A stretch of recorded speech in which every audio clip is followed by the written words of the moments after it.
I did something no African leader has dared to do in decades. I picked up the phone, called the most powerful man in the world, and told him the truth he didn't want to hear. That man was Donald Trump. And what happened on that call is about to change how you see Africa's place in the world. Before I tell you what happened, make sure to like this video, share it, and subscribe so you don't miss more powerful stories about Africa's fight for dignity, sovereignty, and truth.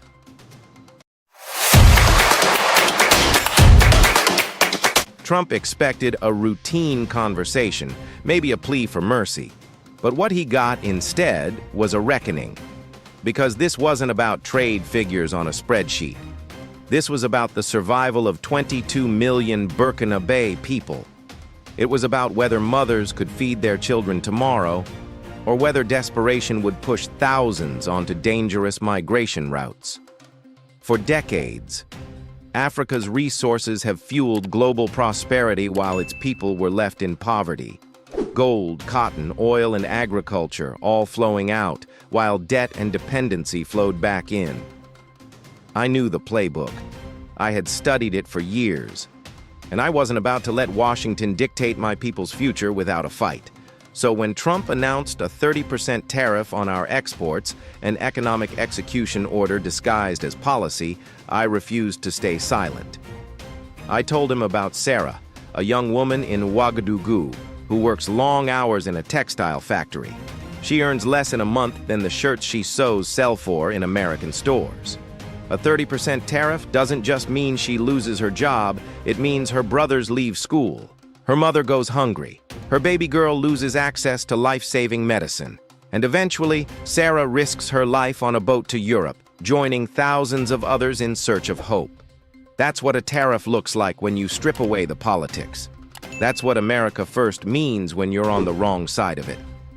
And then I said the words, "No African leader has spoken to an American president in decades. Mr. President, I don't want anything from you. I want you to stop taking from us." The line went silent. His advisors scrambled in the background. For the first time, the conversation wasn't about America's interests. It was about Africa's survival. I explained the truth Washington doesn't like to admit. For every dollar of aid America gives Africa, $5 flow back through debt payments, resource extraction, and trade imbalances. Aid isn't help. It's a smokescreen. We're not being supported. We're being harvested. Trump tried to shift the topic to security, to terrorism. But I told him the greatest threat to Africa isn't terrorism. It's economic desperation. Hungry young men don't disappear. They join whoever offers them a paycheck, whether that's a terrorist group, a smuggler's network, or a boat heading north. If America really wants stability, then give Africans a reason to stay home. Give them jobs, give them dignity, give them a chance. For the first time, Trump asked a real question. What would a fair deal look like? And I told him, let us process our own gold instead of shipping it raw. Let us turn our cotton into clothing instead of exporting it cheap and buying it back expensive. Let us compete fairly in global markets instead of being suffocated by tariffs and debt. Stop treating Africa as a quarry and start seeing us as partners. Trump listened. He took notes. He even asked about our industries and our young workforce. But I reminded him, this isn't about charity. It's about fairness. Because Africa doesn't need handouts. Africa needs freedom. The freedom to rise, to trade, to build, to create. And I left him with a warning. If America chooses short-term profit over long-term partnership, Africa will remember. We have options now. Russia, China, Turkey, the Gulf states. The world is bigger than Washington, and Africa will walk with whoever respects us. The call ended, but the meaning lingers. This wasn't just a negotiation. It was a declaration. Africa is done begging. We are done waiting.